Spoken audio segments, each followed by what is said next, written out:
They were just fun.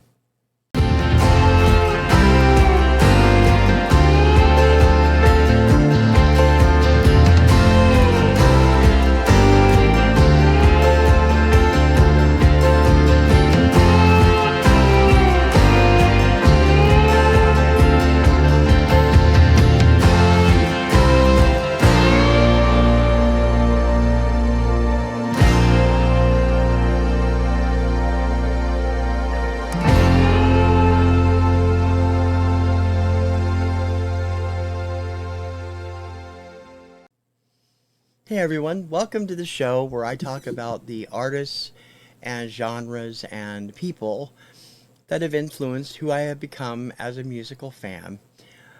I'm TC Kirkham, the Kirkham Report. Welcome to Influencers. I had intended to do something else this week, and I'm saving it for next week, a so-called season finale, because I have a whole new list of new artists for next year that I'm going to be doing. But this one has been on my backup list for a while, and I wanted to do something for this week, so I wanted to get this done. I'm a child of the 60s. I was born in 1963, rapidly approaching the big 60. One of the things that have been a big part of my life are television variety shows. From the very moment I was practically able to watch TV, I was watching variety shows because my mother loved them. I've talked about my mom on previous episodes. We lost her in 2018. She was a great woman and had great, interesting musical tastes, and a lot of it had to do with instilling my love for all types of music. There have been a lot of variety shows over the years that I have been a big fan of, and I just want to talk about a few of them to you today. A lot of them you can find clips of on YouTube. You can find some of them actually on DVD or actually, I don't know if there's any streaming. Amazon might have some. I don't know. But I think from the very beginning, the most important of those type of shows in my life was the ones that my mother watched. So in the 1960s, when I was a very small child, we always watched the Kraft Music Hall. Kraft Music Hall was I believe it was on Wednesday nights every week, and featured different performers throughout the week. Each week would be something different, and all of the sponsorship for the show was done by Kraft, with, I believe, Don O'Herlihy was the announcer for all those great Kraft ads that they used to run.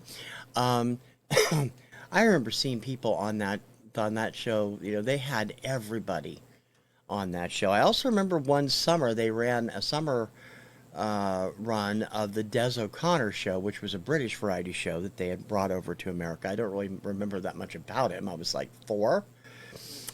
But I always loved watching those with Mom because I loved the music. Music has been a part of my life since I was a very small child.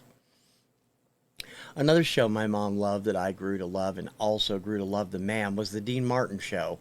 Dean started his show, I believe, in 1965 or 66, somewhere in there, and he would run for 9 seasons. And his was mostly comedy, granted, and then later the last 2 seasons were half comedy, half roast. Kim bought me a DVD of the best of the Dean Martin Show for Christmas or birthday last year. Still haven't watched it. It's still sitting over here, not have a chance to see it. But Dean always had great guests, and of course he always had his friends on. Frank Sinatra was on, Sammy Davis Jr. was on, Dom DeLuise, Peter Lawford, Kay Ballard. All these great people were on, and it was comedy and music. He always did a routine with his pianist Ken Lane where he would jump onto the piano and he'd slide off, or the piano would be balsa wood and it would collapse or whatever. And I used to find those hysterically funny. I was a bizarre child. What can I say? I also remember, of course, I've talked about American Bandstand. It was also considered a variety show, I suppose, of some sort. But there were shows on in the afternoon when I was a little kid. Also, there was Where the Action Is, which was a show hosted by Dick Clark, I believe. I very vague remembrances of it. I know it was shot on the beach at Malibu, and they had musical acts on there, and there was a show with Paul Revere and the Raiders. I don't remember what the name of it was. I want to say The Happening, maybe. Um, or maybe they hosted Where the Action Is. I don't remember, but I remember seeing those occasionally when I was a kid. And there was also a show on NBC that my mother loved for a few, I don't think it lasted a year. That was a daytime musical show called Swingin' Country. And it replaced a couple of game shows, and I remember it being on right before the noon news. Roy Clark was the host, and that's where I became a big fan of him before Hee Haw, which we'll talk about in a minute. Unfortunately. Of course, there was the Lawrence Welk Show, which was mostly a dance show. My mother was a religious watcher. It was through the Lawrence Welk Show that I first gained my knowledge of the Linden Sisters, of Arthur Duncan, the incredible tap dancer. I wanted to learn how to tap dance like him. He was awesome. And we continued to watch it as it went into syndication throughout the 70s. We would watch it frequently on Saturday nights because Mom was still into it, and by that point I was well beyond it, but I would still watch it because I enjoyed the music and I enjoyed the performers. And that's back when they had Guy and Ralna and Anaconda and the Simonsky sisters, who were on for a very brief time. Of course, bigger stars came out of that show. Lynn Anderson got her big break on the Lawrence Welk Show. Primarily, it was just me watching a lot of old people commercials for Geritol and Electric Shave. And my mother, watching her enjoy it. She really did enjoy that show. And I don't blame her. It was it was a fun little show, excuse me. I mean, I thought it was totally square by the time I was, third grade, but I still watched it. We still watched it, and my stepfather wasn't real happy about watching it, but he did, because my mom loved it so much. I never quite figured out what it was that she loved about it so much. I never asked her, but she always, oh, Lawrence Welk is on. Let's go sit down and watch. Okay. Whatever, Mom. But I did enjoy watching those. Now, as the 70s came along, there were a lot more personality-oriented shows, and there were a lot of syndicated shows in the 70s also. And I watched a lot of them because I was a kid obsessed with variety shows. I loved watching them. My mother was a huge fan of the Glen Campbell Good Time Hour, which is where, again, I became a fairly big Glen Campbell fan. I don't have a lot of his music, but I know a lot of the songs, and I do have a greatest hits somewhere around here. And I love, I've always loved his singing, and his voice was always so great. And I was so sad when he passed away, and that it was Alzheimer's that took him, and I really felt terrible about that. I haven't seen the documentary because I know I'll sit there and bawl, because I liked him a lot. He was a favorite artist. Wichita Lineman is probably in my top 30 of all time. I love that song, and I always will. I have very fond memories of, I've talked about it, where I think I've said it on this show before, where whenever I couldn't sleep, my mother, before there were car seat laws and stuff, my mother would lay me out in the back of the big Mercury Park lane on the back seat, the blanket and a pillow and, a stuffy, and we'd go driving around. As it was, getting dark, and I would watch the wires pass by out the back window, and I remember one time specifically that Wichita Lineman was on the radio, and I always woke up the next morning in my bed. It did work. Mom knew what worked. As we got into the 70s, there were a lot more stuff I was into because I was starting to get into music. My big music year was 1970, and my first major purchase as a music buyer, album-wise, I had been given the Monkees albums by my mom.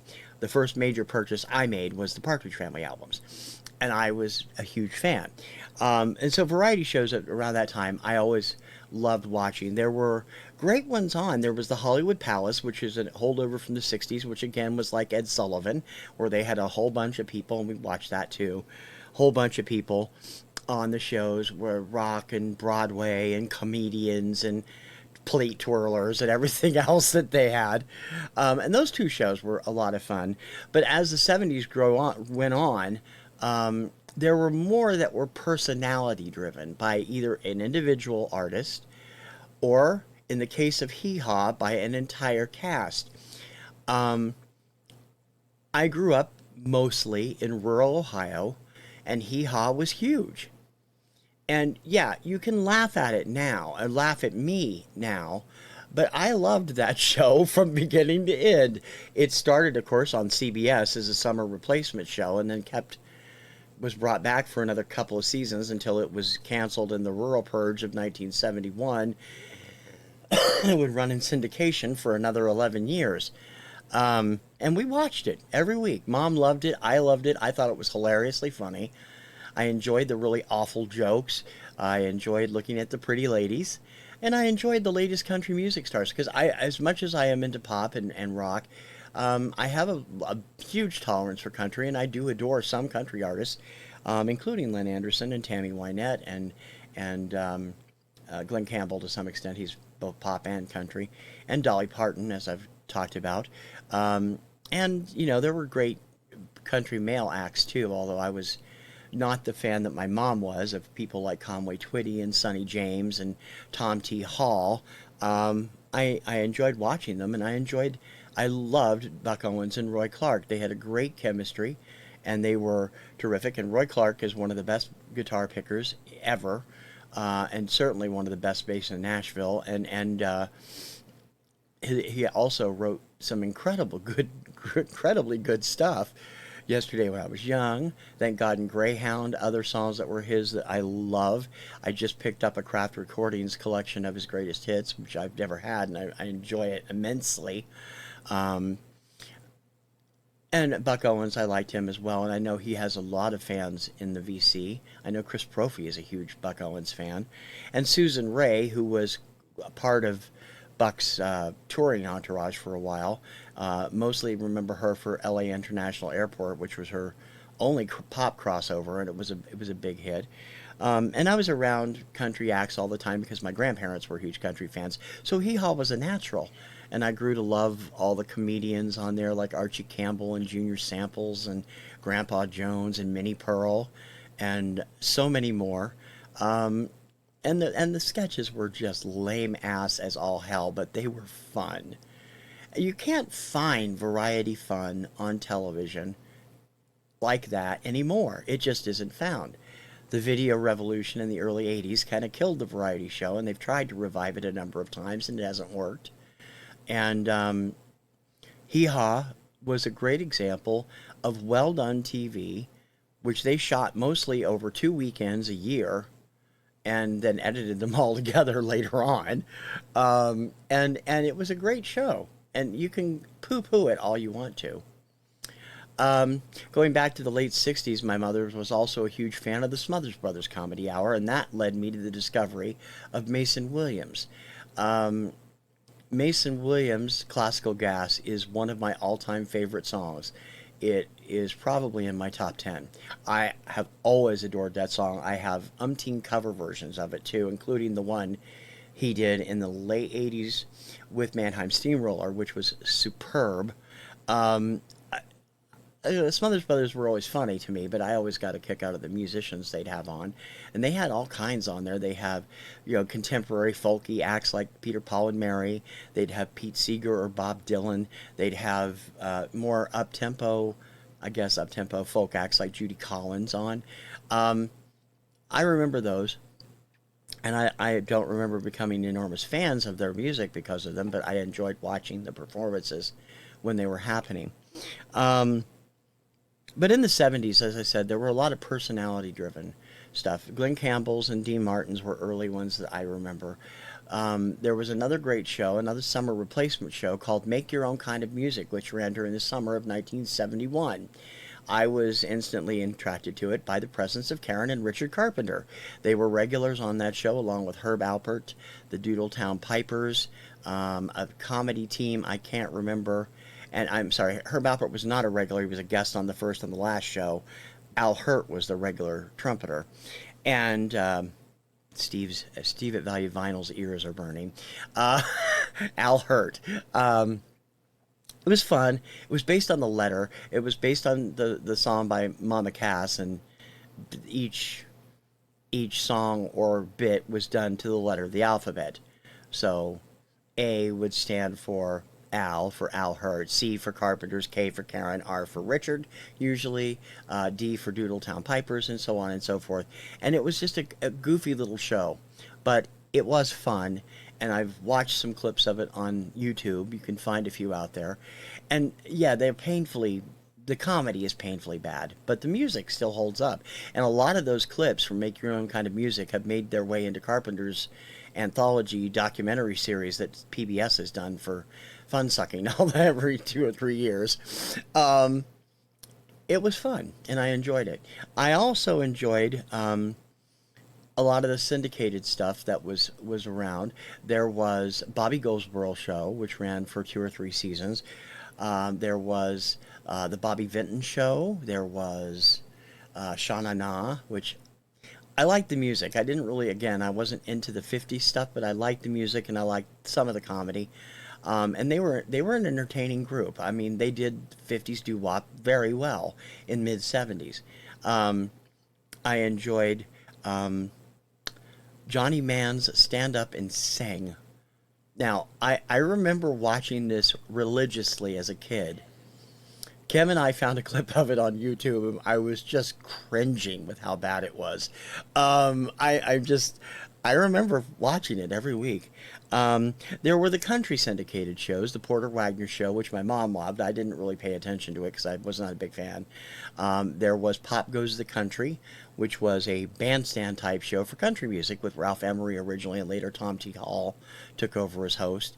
There was the Dolly Show, the original half-hour Dolly Show, which ran for 1 season. And shot in Hollywood instead of Nashville. And they had a bunch of guests that Dolly later said just didn't fit her lifestyle, her country lifestyle.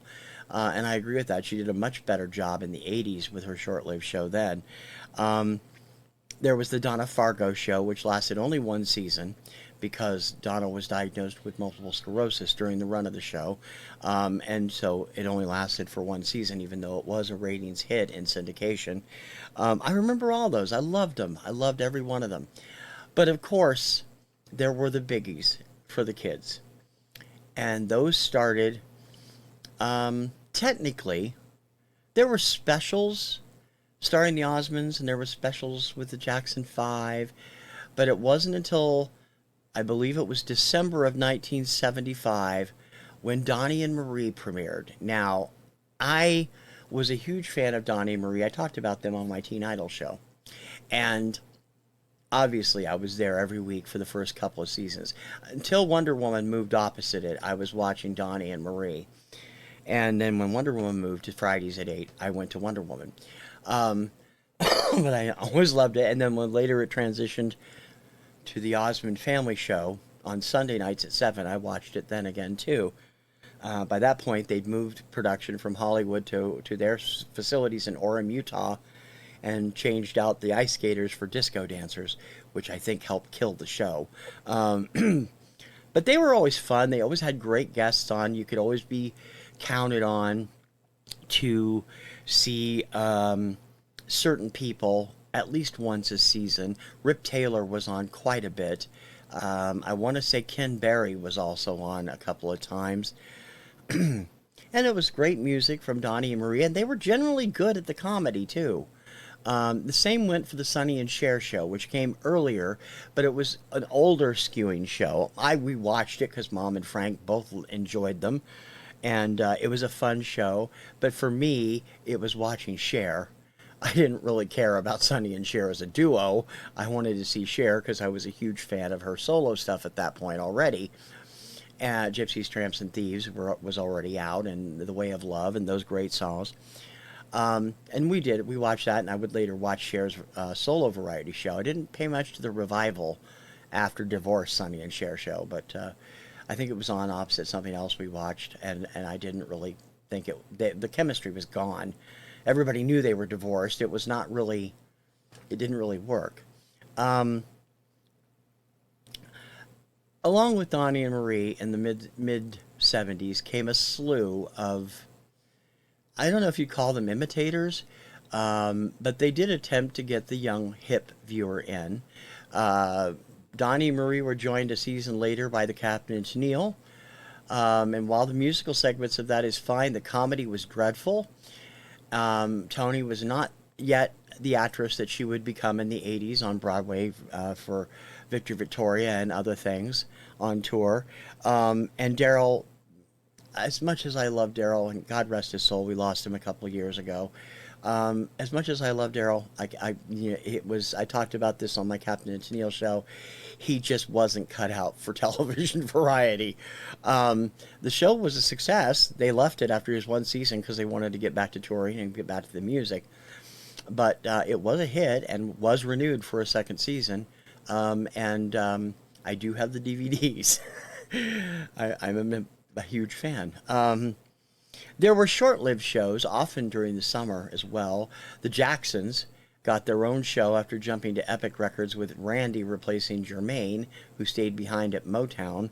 And they did well. Janet made her first appearances on that show before she became a big star. In fact, it's hard to believe Janet didn't really click as a singer until her third album. Her first two albums did okay on the R&B chart, but they did virtually nothing on the pop chart.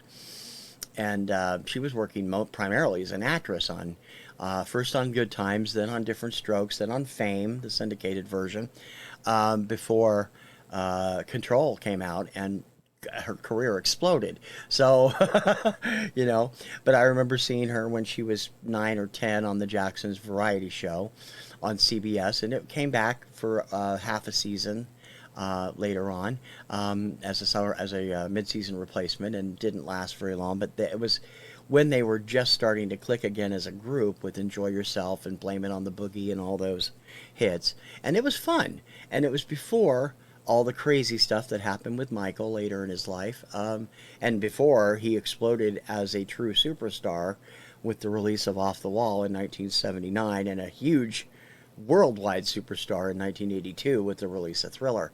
Um, it was it was a fun show, and there's clips of it online. Another show I mentioned on the Teen Idol show was the Keane Brothers show. It lasted 4 weeks. It was a summer replacement show. John and Tom Keane were the two youngest hosts ever of a television variety show, and possibly of any show. They were 12 and 13 years old at the time, and it was fun.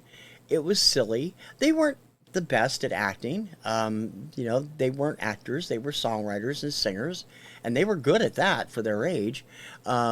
There's a couple episodes out on YouTube that you can take a look at, and it is cringy because it's 1977, but it's also fun, and you see the spark of life that they both had being in the entertainment industry, and they continue to do, as I said on the Teen Idol show, they continue to work behind the scenes. John is a successful film and television music composer, and Tom is a top producer, songwriter, and Grammy Award-winning songwriter, actually. They're great. Less so was the Starland Vocal Band show. Now, I love them, and I've said this before. I did a whole show on them, and I think people give them the shaft. But the Starland Vocal Band show sucked from beginning to end.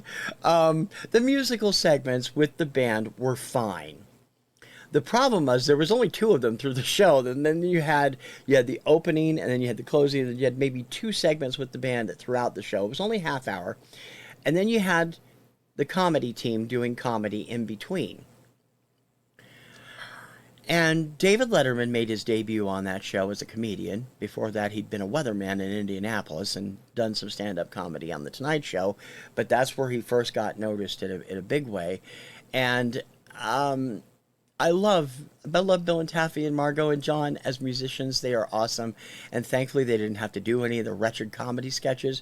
But that show was really badly conceived. It just wasn't a good idea. And it wasn't like it only lasted 4 weeks. It was a 4 week summer variety series.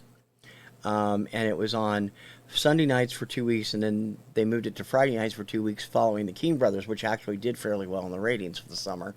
It didn't help. And unfortunately, they would never really recapture that magic of Afternoon Delight after 1976, but they were still a terrific band, and if you haven't heard their stuff, go find it.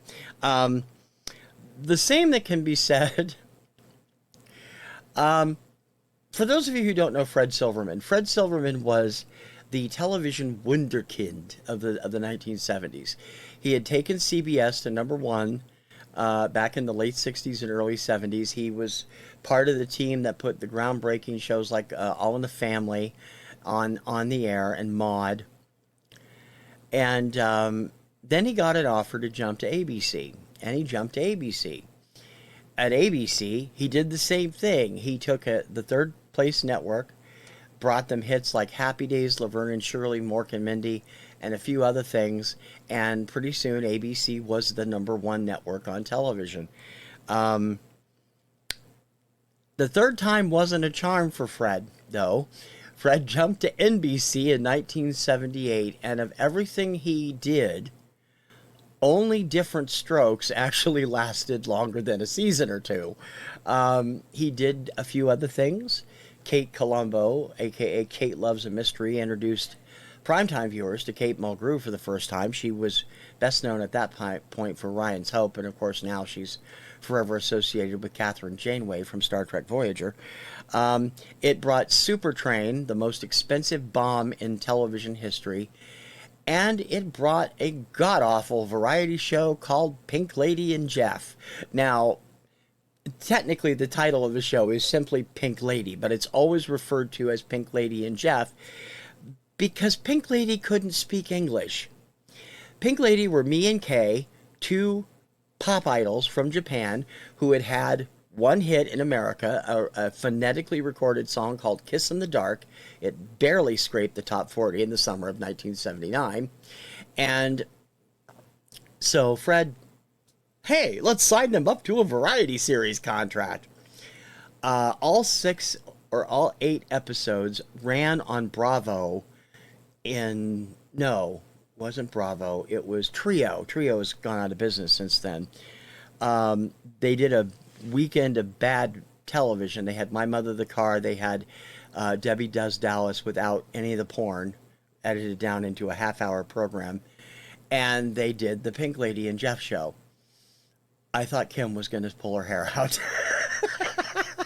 I watched them, every single one of them, because I loved them. But those poor girls, their management put them in way over their head. They couldn't speak English. What they did speak on the show, they had to learn phonetically with their interpreters. And so they brought in comedian Jeff Altman to be their English mouthpiece. The result was a catastrophe of unbelievable proportions. And while Pink Lady, both members are now in their 60s and reunited in the mid-2000s, are considered national treasures in Japan. Here in America, they had one album, one hit single, and a really terrible television show. And they'll be forever remembered for it. It's a sad thing, I suppose, because they didn't deserve it. They were very talented ladies. I've heard some of their Japanese language stuff, and although I don't understand it, it's well done, and it's easily understood why they were so huge in Japan. There were, all these crazy variety shows around, and Pink Lady had first been introduced to American audiences on a pilot for a variety show starring Leif Garrett. It was called the Leif Garrett Special.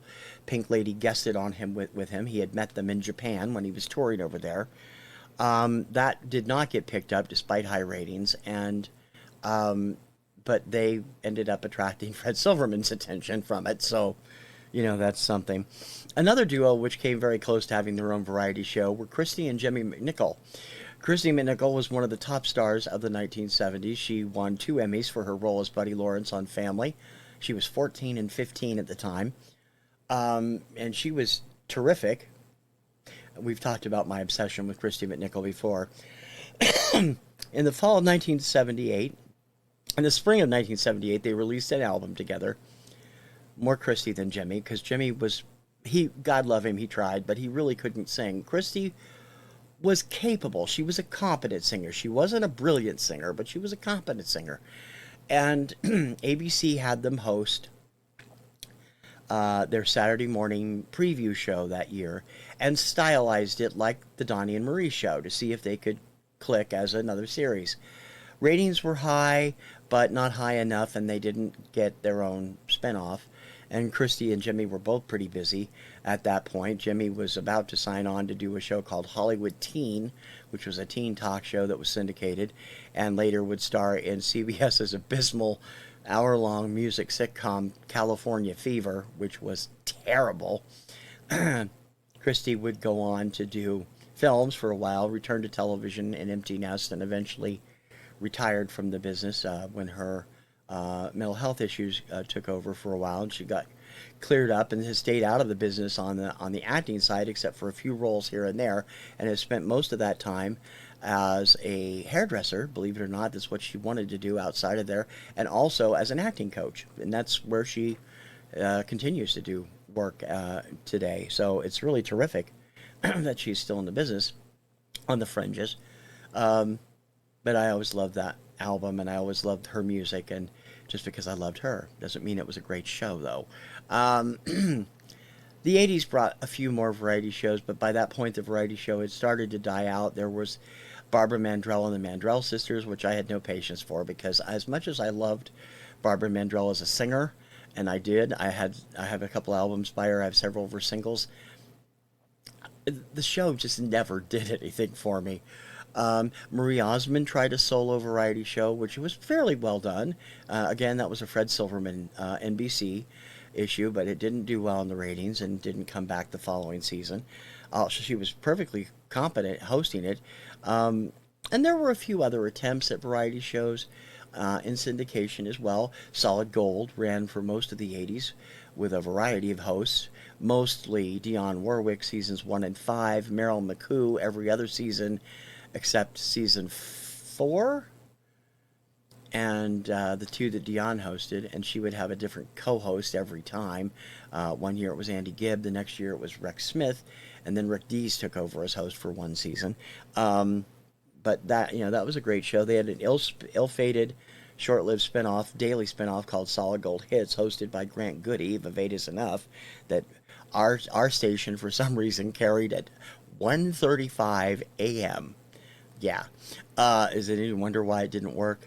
There was other performance shows like the Midnight Special and In Concert, which ran late Friday nights. I used to get to stay up and watch Midnight Special, which I always loved. In Concert, I caught a few times that there was an act that I really loved on there, but most of the time I was watching the Midnight Special.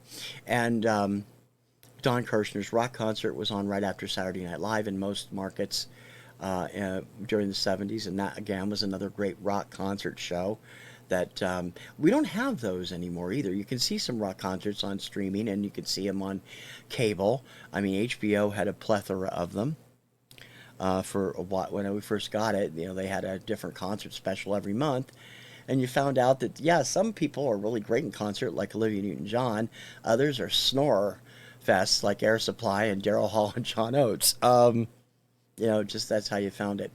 The variety's final death knell came in 1987. I want to say it was 1987 when the Dolly Show premiered. Dolly Parton wanted to come back to television. She'd been doing movies. She had huge hits, and she wanted to do a high budget, big spending variety show. And ABC gave her a full season commitment, 22 episodes, and an obscene amount of money to do it. And they did it. And it bombed badly. Considering what a talent Dolly was, how much she was loved as a music star in the 80s, and how much she was loved as an actress, and declining movies after Whorehouse, after The Best Little Horse in Texas. She would do Rhinestone. She would do Straight Talk. She would do all these other ones that weren't really big hits. Um, but she was a bona fide superstar, a concert superstar as well. And like the earlier show, this one she was in charge of. She was one of the executive producers, and it started off very glitzy and glamoury, like I showed it. I showed the opening of it on the Dolly Parton show, and eventually they ditched that in favor of a down home Roadhouse type set and feel, and that didn't help either, and it was gone after 18 episodes, and it's a shame because it was a great show, and it really was the last hurrah. There was a short-lived mini-series called Live and in Person, hosted by Sandy Frank, of all people. Misty people will know who Sandy Frank is. Um, he just passed away a couple years ago, too. It was a live hour-long variety show that aired 3 nights in a row on NBC in 1983 or 84. I remember it because it was where Menudo made their American television debut. Um, and at the time, they had not released an English album, and Robbie Rosa had not yet joined the band, so that tells you how early it was. Um, it didn't do well. More recently, there have been attempts to bring variety back. Neil Patrick Harris hosted a show called Best Show Ever in 2015, 2014, and it bombed, and it deserved to. It was terrible. I really thought it would do well because I love Neil as an actor. I love Neil as a person. He just has a unique look on life, and he could not save that program. It was terrible. There were other shows that have come along here and there. One of the longest running variety shows of the 80s was the Statler Brothers show, which ran on Nashville Network from 1981 to 1989. It was a long running show. And there were other shows on cable, like Unplugged on MTV, and um, Nashville Now and Primetime Country on the Nashville Network, that were sort of quasi variety shows, also with talk elements, and it was fun. But by that point, the variety show had died down, and they just don't make them like they used to anymore. There were great comedy variety shows too that I loved, and just touching on some of those briefly, there was the Flip Wilson show. There was the Carol Burnett show. Nobody can come close to Carol Burnett. We have a box set of like 16 discs of her shows. It is phenomenally good and phenomenally funny, and always was. And she always had great musical guests on too. Carpenters did it a couple of times, and so on. I always remember watching other acts. Vicki Lawrence, of course, broke her career on that show, short-lived career as a musician, but she did. She got her gold record live on the air. Um, those were fun, and variety shows were fun. They're not really compatible with today's generations, I don't think. At least not the old-fashioned ones. Today's generation is looking for TikTok, and you can't do a TikTok show in an hour variety show. The closest thing we have to variety now are the reality competition shows.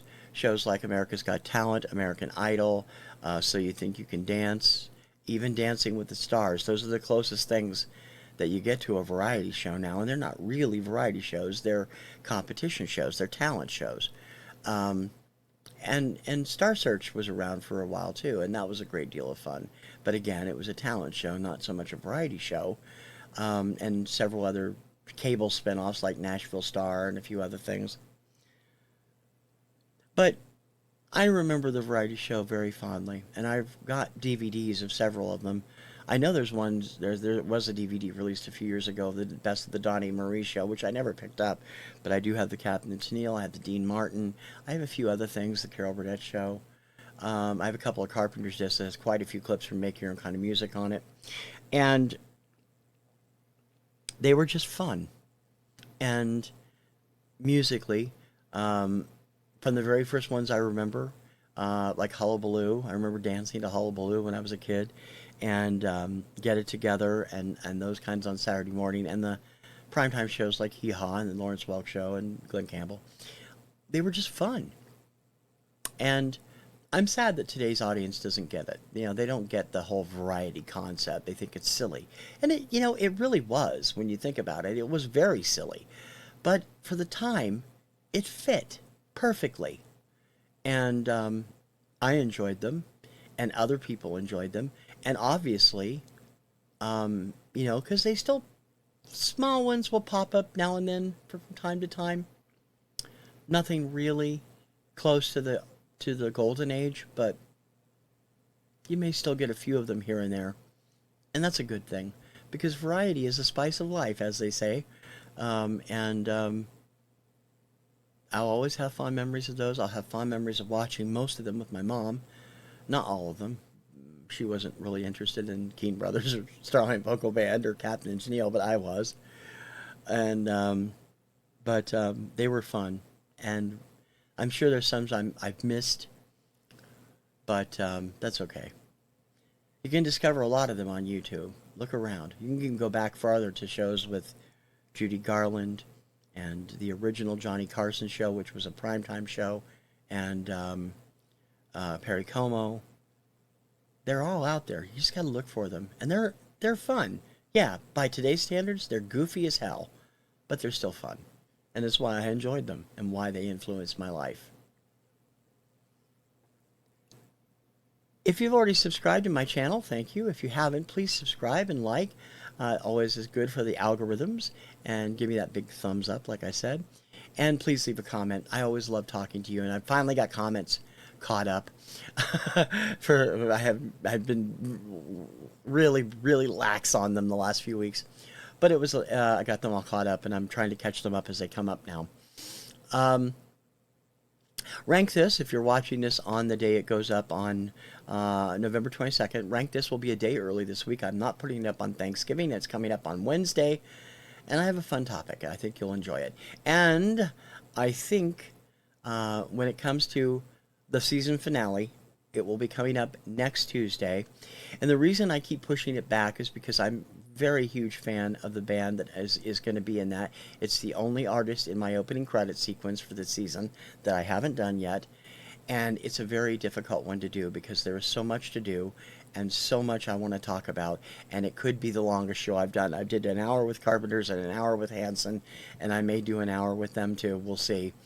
And I'm looking forward to doing that season finale for you next week. Don't forget to check out the other shows on the Kirkham Report, including Rank This, normally on Thursday, this week on Wednesday at 4, the Kirkham Report, Saturdays at 4, the Radio Retro Countdown on Sunday at 4, and TC's Obscuria Vaults, Monday through Friday at 11 a.m. Eastern Time.